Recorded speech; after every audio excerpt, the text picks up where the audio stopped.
Welcome to the Softland Central podcast, your home for market entry knowledge and resources. Softland Central is brought to you by Softland Partners, an online marketplace to help you find best fit resources for your market entry. Find them at softlandpartners.com. Hi, everybody. Bill Kenny here with Softland Central. We're the hub of soft landing and market entry information. So we really appreciate you being with us today. I'm joined by two of my favorite people, Alice Chin and Philip Delvecchio. Welcome, both of you. Hey, Bill. Well, thanks so much for having us. Glad to be here. Awesome. So we want to hop right into it. We're going to have a lot of great content today, really around, we've just started a meetup in New York. We had our first meeting last week that was sensational. I'll love to hear Alice and Philip's comments on that. But we also want to talk about how to get the most out of meetups and kind of why we're doing this and what we hope for each of you in being a part of the network. So, but before we do that, let's kind of learn a little bit about our two guests today. And Alice, you're on board as the chapter leader in New York. We really appreciate that. And your business, your other half, is really growing, and you guys are doing fantastic. But can you tell us a little bit about yourself and your background, and also your better half? Or your other half, I'm sorry. I keep wanting to say your better half. I've almost said your better half so many times already. I always joke that your better half is your spouse and your other half is your business. So I'm right there with you. Yeah, so your other half is a human resources and recruiting firm supporting businesses in the U.S. with 2 to 99 employees, whether those are domestic businesses or foreign businesses with an office of that size. My background is I'm a 4th generation entrepreneur. My great-grandfather, my grandfather, and both my parents, my mom and my dad, were entrepreneurs. So I grew up in this kind of very entrepreneurial life. I had a choice of, did I want to work in my dad's restaurant or my mom's tutoring business? And I was smart enough to pick the tutoring business, as most people are, although I can still make a mean dumpling. And what I found was that it was a life that was full of really fast turnarounds, a lot of challenges, but also a lot of rewards. But also some financial insecurity. So I started my career being like, I'm going to go the opposite way and find something that's hugely financially secure. Let's do HR. Nobody ever, the HR person's the last to go. Let's do that. I was really lucky to work at a couple of fantastic companies, a big law firm on 6th Avenue, and then a large publishing company that really invested in their people and learned a lot. But after 3 years there, found that the pace was stifling for me.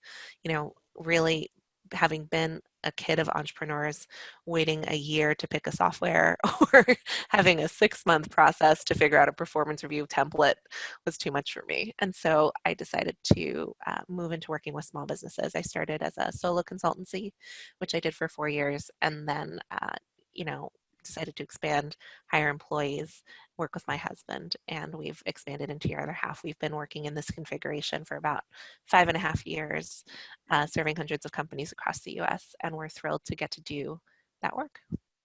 That's fantastic. So the types of companies, are there specific industries or anything like that you work with most? Yeah, we generally have 3 groups. The largest group is professional services companies. Primarily, those kind of fall into 4 subverticals of law firms, marketing firms, and marketing agencies. We work a lot with those. We work a lot with SaaS companies. Even though they're technology-based, they tend to have a more service operating type model. And then we also work with other kind of people who are like us, bookkeeping firms, accounting firms, even some other HR firms that are kind of a different flavor than us. Because, I think service-based companies really understand needing outsourced services and also have really kind of clear and similar employee needs. So that's our largest group of clients.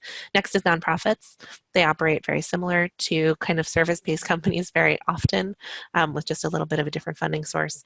And then we have a small subgroup of actually health and wellness companies. We find that a lot of those companies have shifting HR needs with lots of different instructors and, different locations and things that kind of have a lot of HR support. support. So those are generally the verticals that we support. I would say that most of our foreign clients fall in that first professional services bucket, either SaaS companies or they're working in some kind of professional service offering. And those are really great fits for us. Perfect. Well, Phil Delvecchio with HapDay, you're a founding member of the New York Meetup. Can you tell us a little bit about your background and also HapDay? What caused you to start that wonderful company?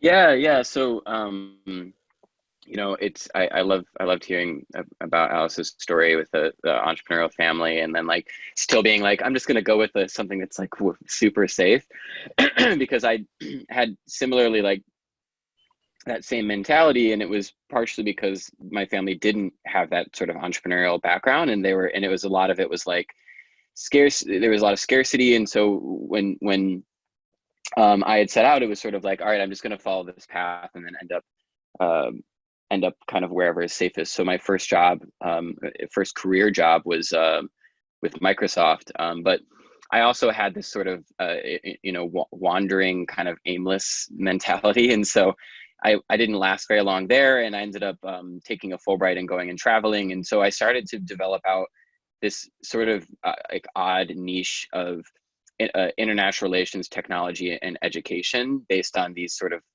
hopping around in my early career days. I did work for a startup for about 7 months while I was in Taiwan, and it was my first taste of like what it was like to work for a small company, and it was amazing. It was everything that I was kind of looking for in terms of the fast pace, the engagement, the ownership, the acceleration of responsibility. But I really started to form the idea for HapDay Group when I came to New York City. I started my path in New York City with an accelerator that was focused on bringing companies into the US market.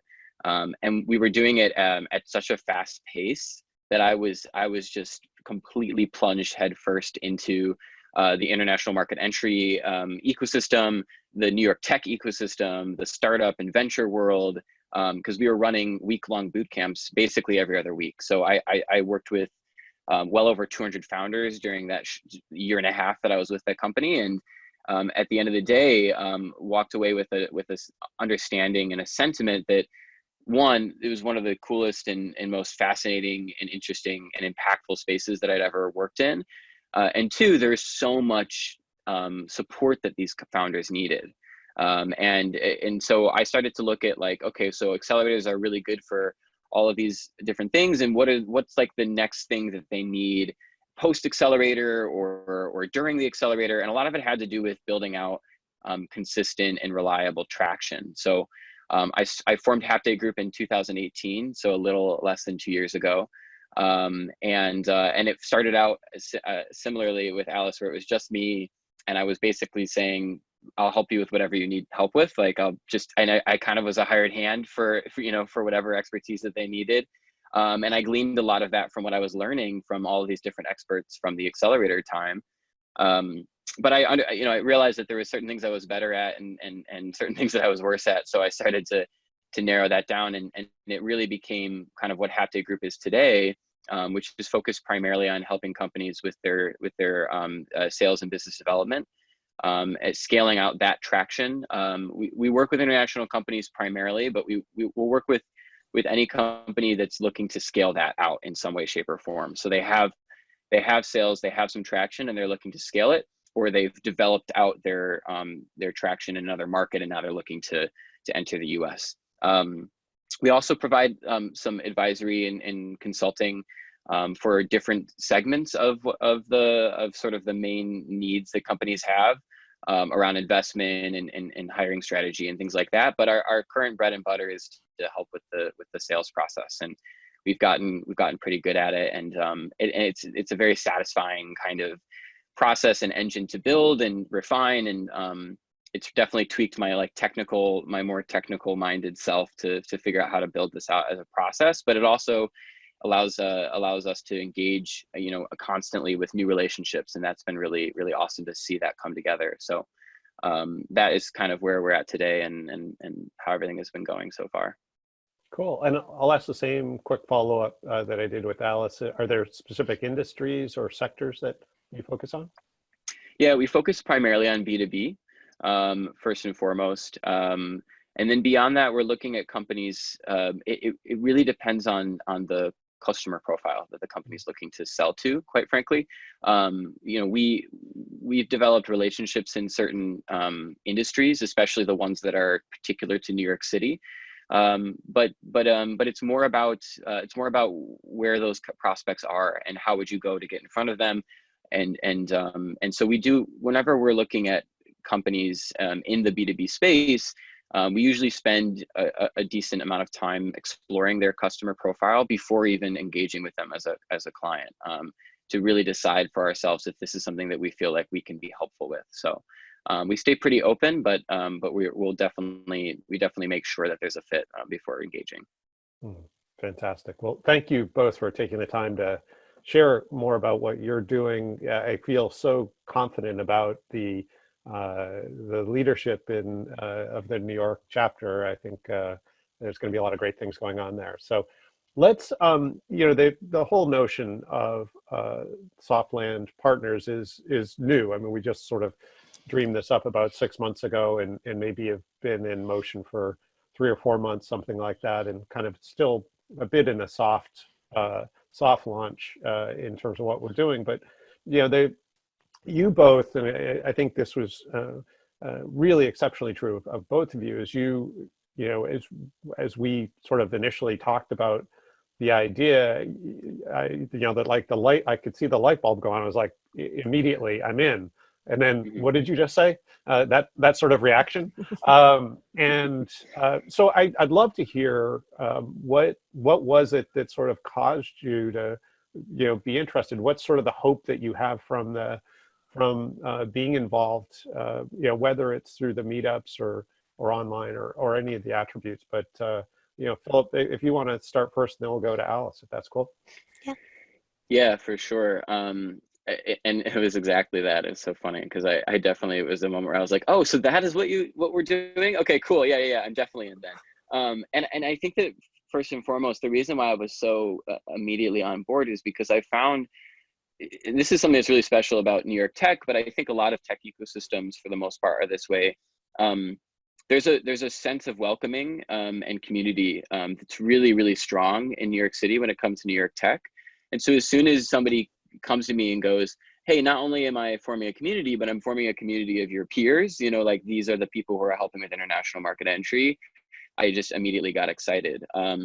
What really drove it home and made it even more relevant to me is because one of the reasons I set out to start this company was because I was, in this environment of seeing kind of all these different players that were getting involved in helping companies, whether they were international companies or otherwise. And it's this vast, mesh network of service providers, of venture capitalists, of accelerators, of all different kinds of people who have all come up with their way of helping, right? Like, it's sort of like, there's definitely like flavors of what it is, but nobody's doing it exactly the same way. And some people are doing it exceptionally well, and some people are doing it just okay, and some people it's an army of one.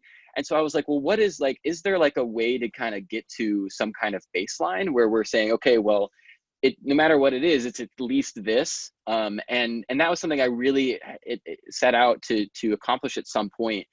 First was like, all right, well, I need to validate and prove what I'm doing works before I can start telling other people. But then the next level is sort of saying, well, how do we really level the playing field for everyone? And Softland Partners is really focused on bringing everyone together. I think as a form of, we know that some of our best supporters are those who are in this space, but it's also, to me, what I've seen is it's going to be a place where we can all raise that bar together, to find a way to say, okay, well, we're all here to run a business that helps companies, right? And those things need to be, intertwined, and there needs to be an understanding of what that really means. And so I really like to see it's really nice to get a centralized opportunity to see how people are helping one another, how people are helping these international companies, and then what is the bar for everyone, so that we can find a way to raise that together. So I'm very excited to see how things flesh out as the time goes on. Cool, thanks, Philip. Alice, do you want to have a crack at it? What was it that sort of the original promise you were sort of hoping for? Yeah, so the thing that I had experienced was working with foreign companies who came to the US and really kind of being in an education seat. I think that our tri-level government is really confusing to people who come from other places, and really being in the scenario where so much of what we do is educational, and realizing that they needed educational partners, not just in the area of human resources, but also in the areas of finance and insurance and raising capital and, legal and all these other areas, and wanting so deeply to have a resource that I could rely on, where people were essentially vetted, where people were committed to working with these types of people and really knew how to do that high quality work. And what I found was often we were having partners refer to me because they knew I had done this work. And then I was having to essentially source all of those people for them, but found myself on calls educating things about I'm not an expert on, right? Like, I can explain employer practices liability insurance and why that's important from an HR perspective, but if you want to talk to me about like what's the difference between errors and omissions and directors and officers and do I need both and what do I like, I don't want to advise you on that. And can I advise you on like, well, does the US policy cover me internationally? I'm like, I don't know, but I know there's somebody out there who does. And I know there's somebody out there who'd be thrilled to have this business to join with me as a partner, and who we could both refer to each other, grow our businesses while really serving this population that has an extraordinarily clear need and really wants this kind of level of quality advisement. And so I had really been trying to find these things, and I was going to some of these international chambers of commerce meetings, and I was taking meetings with 15 different accounting firms to try to find an international department I thought was explanatory, and like, but it was all kind of me sourcing it. And so we met at this fantastic event where we both spoke and had this you mentioned this opportunity. I still remember it was like the second day and we were in Newark, New Jersey, and it was like the sun was coming in and it was like, oh, like a light went off behind your head. And I was like, that's it. That's it. That's what I've been looking for. Let's do it. Like, let's get involved. Let's make it really real. And especially let's make it a community of vetted professionals who are committed to serving the Softland partner community so that we can really be of even more value to our clients. And I think even just a little bit we've done so far feels like we're really realizing that promise. So thank you for your leadership, Phil. It's been really exciting to be a part of this. Well, right back at you. You're the most gentle, wonderful nudge I've ever met. For those that don't know, and most don't, is Alice actually inspired us starting the whole meetup program. So I appreciate that. And it was absolutely a direction we wanted to go, needed to go, but there's nothing like putting a date on a calendar to sort of make it all happen. And what I heard from both of you is a couple things. One is, I'll use a baseball metaphor, and that is having a bullpen of trusted resources that essentially make us look good to our clients. And so that in essence, we can help our clients be more successful by being able to bring in the right resource at the right time. And also that collegial opportunity to sort of connect with the greater community, to be informed, to be knowledgeable, to have more of a sense of industry, and also the idea, I think, and Philip said, to sort of raising the bar, making sure that we're as a network, as a community, continuing to ask more of ourselves in service of market entry companies. And I think that it really aligns so well with what we've been imagining, sort of, here in the home office, if you will, is that idea of sort of ethical support of market entry companies. And I think each of us has heard sort of some horror stories. Most of our clients come to us after having had a bad experience at market entry, and some after having several. So having a way to forestall that and help them find success much quicker is a huge part of the ethos we hope for. So this is all fantastic. Thank you. You guys have set the stage really well. So we're now sort of going from this sort of global idea to the Gotham of the world, to New York City, and thinking about the meetup. And Philip has already led in a little bit with sort of the meetup ethos in New York, which is insane. It's like probably no other city in terms of meetups anywhere. So, thinking about the New York meetup, what do you hope for that? What would you like to see if we played the movie forward, you know, 3 months, 6 months? Right now we're, just from a timing standpoint, we're in a virtual way because of the coronavirus. Obviously, we'll hopefully get to in person before too long. But what do you hope for it? And Alice, maybe starting with you, what would you like to see happen specifically in New York with the New York Meetup in terms of building that community? Yeah, I mean, I really would love for it to become a regular, routinized part of people's lives. I think that when a community feels central to your life, it becomes something that is living and breathing on its own, and really allows people to develop those relationships that are ultimately going to mean the success of Softland partners. So I'd really love for it to be a monthly event. I'd really love for people to come and see it as not only a place where they can meet others and get referrals, but certainly where they can be a resource. And I think we've already seen that in just our first meeting, how many resources people brought to the table, how many offers, how much people are emailing each other after the group and inviting each other to coffees. So I'd really love for it to have that kind of robust relationship-based community. So where people are not only coming to the monthly meetups, but meeting outside of that, thinking about how they can help each other and really developing that trust that allows you to make a referral in such a way that it's positive for all three parties, right? The person giving it, the person receiving it, and the person receiving the ultimate service. So I in a year from now, I'd love to see us have more members in that group. I think our first meetup had 25 people. I'd love to get us up to, somewhere between 50 and 100. I'd love to come into the room and see people laughing and joking with each other and talking about other events they went to together, referrals they passed, or a great coffee they had, or maybe they had an extra ticket to a game or to a theater show and they took each other. I really want it to feel like a rich and warm community. But ultimately, I want to also be seeing, additional opportunities coming out of this group. I know, Bill, there's already ideas for a speakers bureau. There's ideas for maybe interchapter events between multiple cities. There's ideas of having, meetups associated with other conferences that come to town once we get back out into the world and out of our homes. But this idea that this becomes a really, really rich opportunity for people too, right? That we're able to provide resources and connections and be kind of on our way to being the premier organization known for this work in our regions. Oh, fantastic.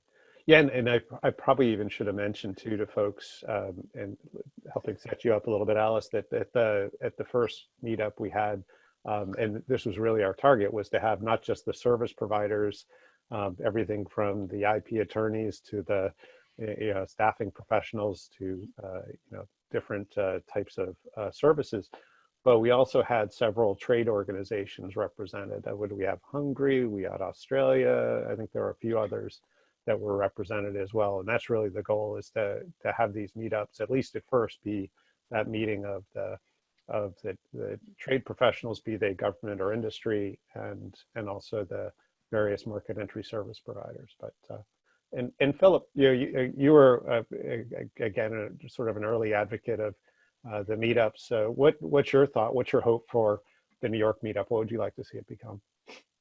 Yeah, I'm very excited about it. And I unfortunately wasn't able to join the first one, but my business partner did, and he got a ton of value out of it, which was great. And I saw a lot of familiar faces in the group, and as well as new people as also. So that's very exciting, because it's it's one of those things where you sort of start to, these communities are really strong, and then you kind of get comfortable in that circle, and then you're like, oh, I know everybody in the community, and then you're like, oh wait, I just know like one subset circle of it, and here's another one. And so that's something I'm extremely excited about, which is to see how this meetup really expands that circle for everyone, and maybe even in some ways completely removes those boundaries of it. Because I think that there's like a double-edged sword to really strong communities, and the kind of downside of it is that sometimes it can be hard to break in.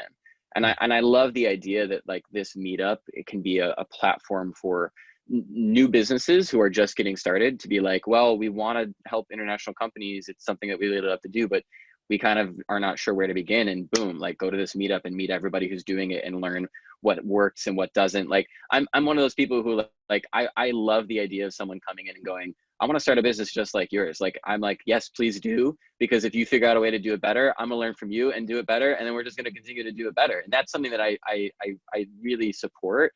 I also am excited about the idea of the collaboration, because I think, you know, like what Alice is saying, not only is it like, oh, well, I don't know how to do that, so I can connect you up over here, but there's certain like strong complements, I think, with certain business models. I mean, I even think like, so we do a lot of like online business development and outreach.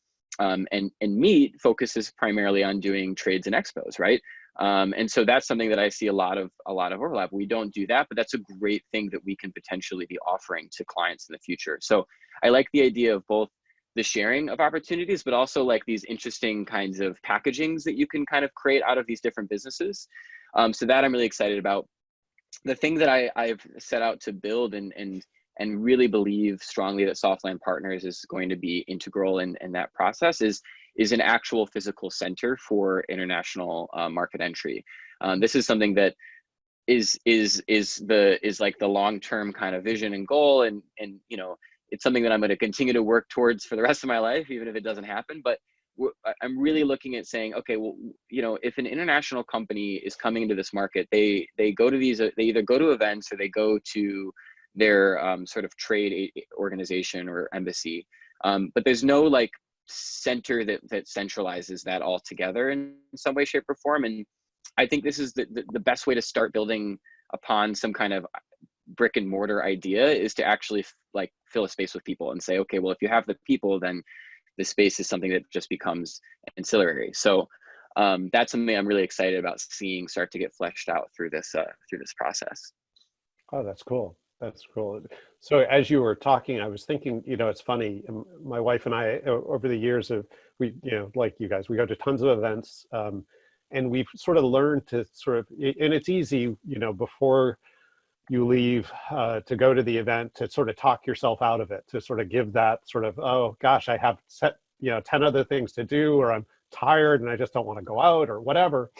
And we've kind of come to this place where we say, you know, we're never disappointed coming home from an event. And so, you know, just sort of remembering, and as you were talking about this sort of your vision, Philip, it just sort of reminded me of that, and that sort of idea that you just get off your ass and get out, because you'll be really pleased at the people you meet. But it's hard, and we all have a variety of priorities, and we all have probably operate on less sleep than we should, and all those things. So, well, just really quickly to add to that. So, you know, one thing that I did do, because I wasn't able to participate, is I went, because it was, and I love that you did this. You sent out the list of all the people who were planning on going. So I went and I reached out to just about everyone who I didn't already know on that list and said, hey, sorry I wasn't able to make it. I heard it was an awesome event. My business partner Rob was there. Love to stay in touch. And I have several calls lined up for the next couple of weeks. So that just shows that, like, you know, these people are ready to collaborate, are ready to connect and learn from one another. Awesome. That's brilliant. Cool. So let's shift a little bit and talk about, so how do folks advantage themselves of this process? And maybe talking first a little bit about the virtual meetups. We had a virtual meetup last week. Alice, you and I were there. Gosh, you know, there were so many funny things about it. Just before we started the webinar, you mentioned it was so cool how long people stayed on afterwards. But what are your reflections on the virtual event that we had last week?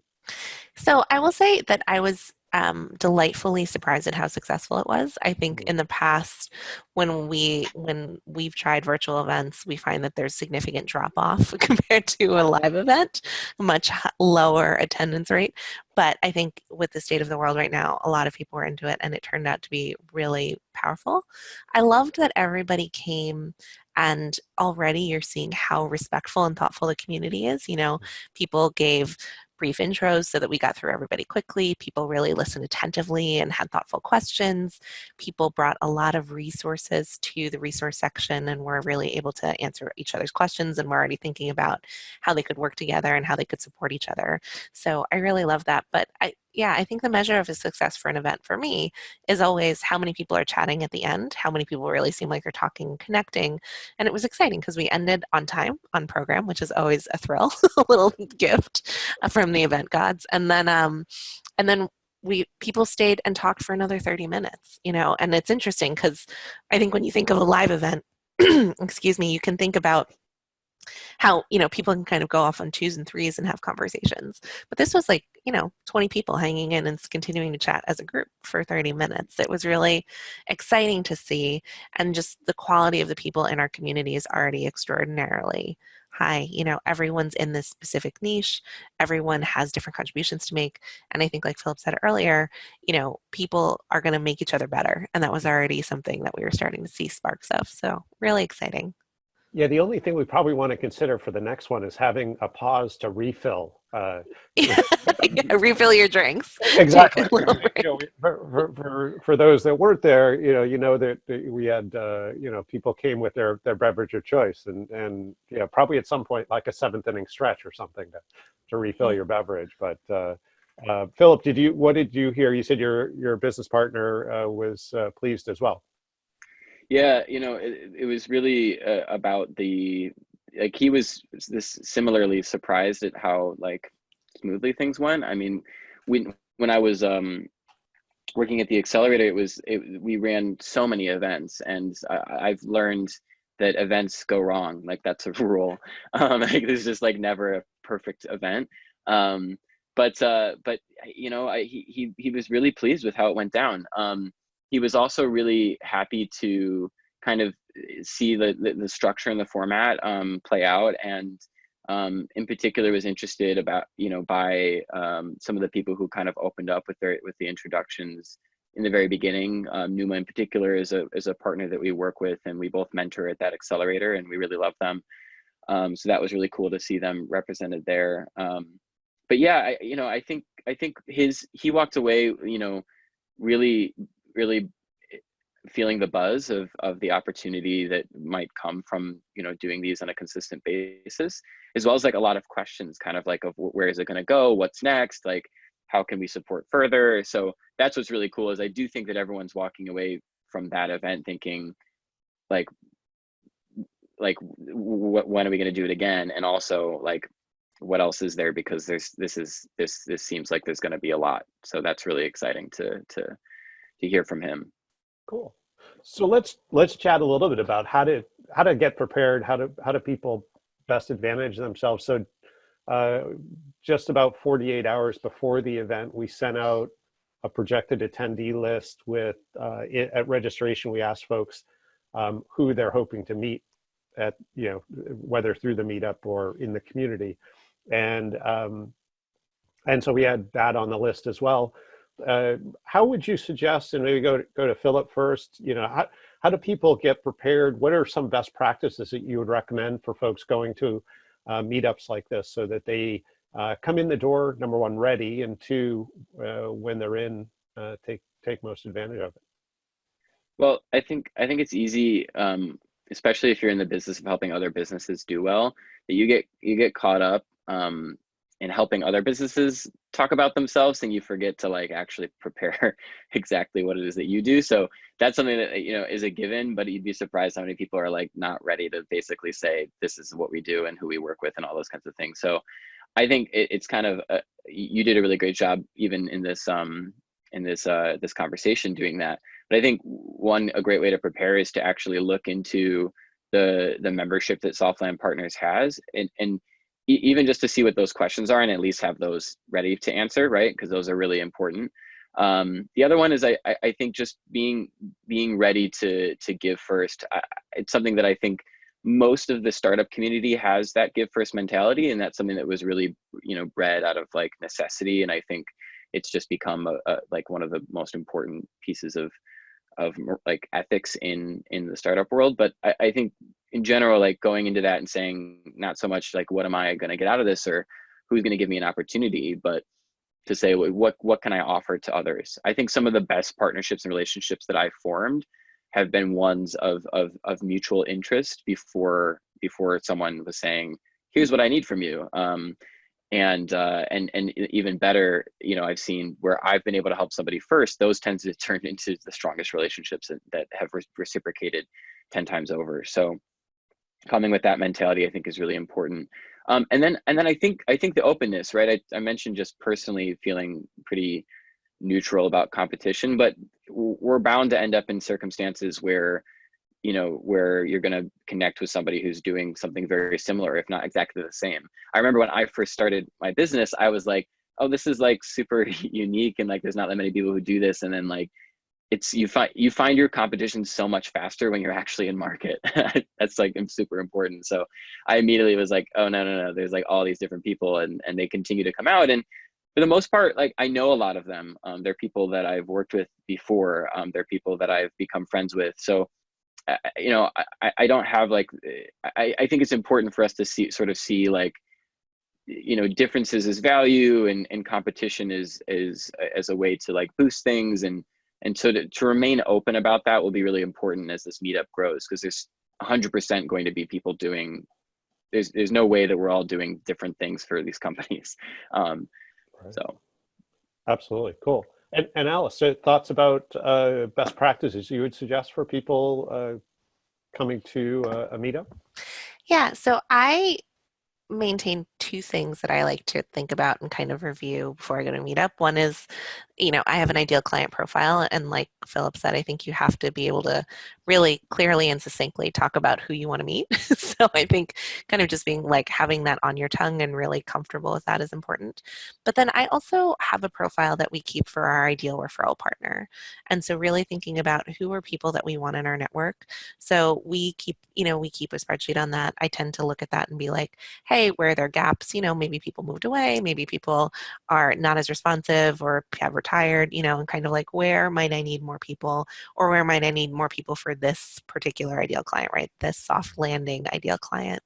And then I want to kind of go through the attendee list, and look through their LinkedIn profile, check out some people's websites, get a sense of who is kind of someone who might fit that list for me, or who is someone that might fit a need that I heard about recently, right? Who are my other partners looking to meet? Who are my clients looking to meet? How could I come with a referral for somebody, right? And I love that Philip was talking about, you want to provide, you want to give first. We talk about in our company, in every interaction, we always want to, we call provide value ahead of time, right? We want to demonstrate value before we're ever asking for something, before we're ever selling something. We want to show that we have something to offer. And so I like to always kind of approach it with like, what do I have to offer? And I think, not underestimating that a big smile, a friendly handshake, a genuine welcome can be a really lovely offer that makes people feel warm and welcome. And so being that person who is that way within a community is a wonderful way to grow community, even if you're small and starting and don't necessarily have an immediate, referral or connection to make. So those would be the things that I would say are kind of general networking best practices. And then here, I think also, because our community, I think, is a little bit unique in that it's not just service providers, right? Or not just kind of these other types of communities like chambers of commerce or incubators or things like that, right? Really making sure that you understand the difference, or you go into the event with an open mind to kind of learn how these different types of companies or community partners are really part of our community and how they all work together. And I think that's something, hopefully we as chapter leaders and founding members can help with, right? Is really helping people understand the ecosystem that we're a part of. Absolutely. No, I love what you both said. And the thing that strikes me about what you said, Alice, was the notion of focus on resources that your clients need. So are there gaps and all that? And it's funny, when I used to do a lot of speaking on networking, and when I would go into a room full of people and I'd ask, where do your best referrals come from? Usually at least 95 to 98% of the people would raise their hands when I would ask, do your best referrals come from current or past clients? That would be the sort of the number one. And if that's the number one response, then it seems like the best way to cause more of that to happen is to have happier clients. And the more you're the source of their satisfaction, whether it's direct or indirect, it seems like the more memorable, the more they're going to think of you and connect you to other people and people who they want to help succeed in a similar way. So yeah, it seems like just the perfect way to build your bullpen, and to but coming in with those gaps in mind, so that whether that person, that key resource, is in the room or you ask people, hey, do you know someone who does X or Y service? And you make that connection, because I mean, I think a lot of this is how do we get to the second and third degree connections? I mean, that's ultimately what networking is. And that only happens as we build intimacy and trust and all that kind of fun stuff. So, but good. So we do just have a couple minutes left, and I do want to talk for just a couple minutes about the idea of your thoughts about why having a strong network and having strong partners is important to your business. What is it that sort of is mission critical for you about that? Alice, maybe starting with you. What are your thoughts on that idea? Yeah, so I think it's two things that are really important. One is having a strong network and partners makes me faster and more expert in doing what I do. I never really get pulled into these conversations talking about things that are not my area of expertise. I just can immediately go, oh, totally, that's a financial question. I want you to talk to one of these three extraordinary partners of mine, and then I'm back to providing the service that I have to provide and, making money for my business, providing value for my client, and solving their problem, right? All three things I want to be doing every single day of the week. So that's number one. But then number two, like you said, I think being the person who is a solution maker for your clients and being a person who is a connector for your colleagues, your partner, your network is something that just increases your value across the board for everybody. And I will say it's really fun. Like being the person who gets to solve a problem, find a solution, know how to get that done is really great. And being, and kind of going back to what I said about why I love the Softland Partner community, if we can help businesses connect to the right resources as they come into this country or go into other countries, and they are going to be able to grow faster and be actually successful. And ultimately, that's why I picked, doing people services for specifically entrepreneurs, specifically small businesses, is because I felt like we can make more businesses more successful much faster if we solve this particular problem. And so if we can have a group of people that are all doing that, these companies can come in, they can be successful, they can create jobs, you know what I mean? And really positively influence the economy in the world with what they're trying to solve. And that to me is the most exciting, right? Is when we can all level up and we can be a part of that. That's when I think we're doing what we're here to do. Very cool. I love it. And Philip, your thought about why strong networks and strong partners are important to you? Yeah, I mean, there's a few different things, and I definitely echo a lot of what you said, Alice. I think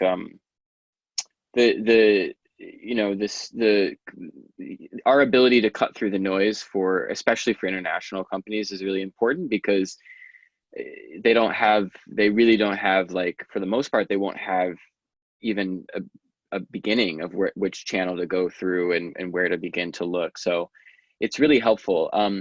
And for one, I don't know why this has been a thing for me, but for my entire life, I've been somebody who gets a lot of joy out of introducing two different people to each other. And seeing that happen, seeing that come through in a beneficial way, they become really good friends, or they start dating, or so it's even when I was younger, I would host these regular parties, but the goal, it wasn't a one group of friends. It was all of my friends. And then most of them maybe knew one or two other people, but it was a room full of people who didn't know each other. And then they would all come together and become friends. And that was so cool for me. And so when I find an organization or an individual who just does really, really great work, or is just a really incredible domain expert, I get really excited. So when someone's like, I need this thing, and I'm like, oh my God, yes, I can't wait to introduce you to this person. I have a lawyer and a law firm that I work with that I love, and I've worked with them. So that's one of the reasons why I love them so much, is because they've done such great work for me. But there's a joy there in doing that. And so it's partially just out of passion of seeing those kinds of things work out really well. And then partially because it's especially hard to cut through the noise when you're an international company coming into the market. And that goes into a little bit of how we don't have a baseline. So I really hate the idea of being a gatekeeper. I think it's really an unnecessary thing to do. And I like the idea of reducing those kinds of, like how do we like open more doors as opposed to hold it shut. But it's also important to be like, I'm not going to tell you who to and who not to work with, but I can at least say that these people I've seen do well with other people in the past, because that's going to help to sort of help them find the value of that service. Because one of the first clients I worked with, the main value that I provided to them was convincing them not to work with these like two groups that they were currently working with, because they were burning money, and they ended up having to like pivot and sort of like change their entire model, because they had spent so much money on these two organizations. And I just knew, like, I wasn't trying to say like, look, they're not providing a good service, but I knew that they were being paid much more than what I had seen the standard for that type of company. And so that it's important to me to be finding these sort of people who are committed to helping those founders to the best of their ability at the best value for the right price. And that's something that it's nice to be able to find those people and provide that support to other companies. It all comes back to ethical provision of service, doesn't it? In the end, it's so key, for sure. Actually, what you were saying, Philip, made me think of just a quick story. Was it was probably 10 or 12 years ago. My sister developed skin cancer, and never anything you want to hear. And it was kind of one of those things that I was trying to figure out. Gosh, how can I help her? How can I help her? And it was a little difficult in that. She was living in Colorado, and so my network in Colorado wasn't good. But I ended up calling a physician who I knew really well. He was a great skin cancer specialist. And literally within about an hour, he called me back and had the best skin cancer specialist in Colorado who was, willing to see my sister that week, which was huge. And, hers was a type of skin cancer that was going to move quickly. And so, it's amazing. The thing that was actually really amazing to me was after my sister was taken care of and she was all good, I called back to the physician in Colorado and to my friend just to kind of let him know how things went. And I asked my friend, I said, what was your motivation for helping? Is this something where you were trying to get, your friend some business, right? You help them join a new country club or something, whatever. And it, I didn't mean for it to be an insulting question, but it easily could be, right? And he said, absolutely not. No, all I wanted to do was get rid of cancer. That was it. And so the idea, I think that, we come to this with, to sort of echo both the sentiment that both of you have talked about, was this passion to help these international companies really be successful, whatever market they're going into, and to remove the friction, whether it's the bad experience friction or the challenge in finding the right or best resource, whatever that friction is, but to help remove those challenges along the way. But this has been fantastic. You both are amazing. I am awed by you both, and I bow very much so. But any final words, Alice, at all in terms of the meetup in New York? Any encouragement to our audience? So, I mean, we would absolutely love for people to get involved. We're having our next meetup towards the end of April. You can check out softlandpartners.com and we'll have all the details up there to register and come. You do not have to be a member to come to the meetup. So if you're kind of interested in checking us out, getting a sense of the flavor of our community, we'd love to have you come even if you're not yet a member. So I'd really encourage people to do that. And I also want to say, I think, you enumerated so many of the values that I think our community is about, Bill. But I also think one thing we have an exceptional ability to do, maybe better than other providers or communities for these companies who are soft landing in the US, is to help them know the unknowns. I think one of the things that's challenging when you're entering a new market is you don't necessarily know where your blind spots are. And I think that we are extraordinarily well positioned to help people with that. And so if people are struggling with that in terms of finding partners who can help them with that, their own company or companies they know who can't quite find their blind spots, I think that's really what we're set up to do. And we'd love to have you join us. So well said. Any final thoughts, Philip? Yeah, I think especially to those who did join, I hope that you all join again. I really think the value comes oftentimes through consistency. So, you know, I think that it's important to sort of start to see that growing network and the consistent base of people who are coming. And, you know, people are going to come and go and things will come up, but really put the time in to see it grow out. You know, we're just getting started. And then I think for those who are coming and who are new, just going back to the sort of mindset of being open and thinking more, you know, less about like, oh, well, what am I going to get out of this meetup? And I go to so many meetups, and how am I going to make sure this one is a valuable one to spend my time with? Like, try to think about this as a community that you have an opportunity to build and be a part of. So ask yourself, well, what do I want to put into this community? You know, I'm sure that most of us have been looking for something like this for a while, and so what is it that you had hoped to see or are hoping to see, and be a facilitator of that. So I think we're all really open to seeing a lot of input, helping to grow this and make it better. So definitely reach out to any of us with feedback.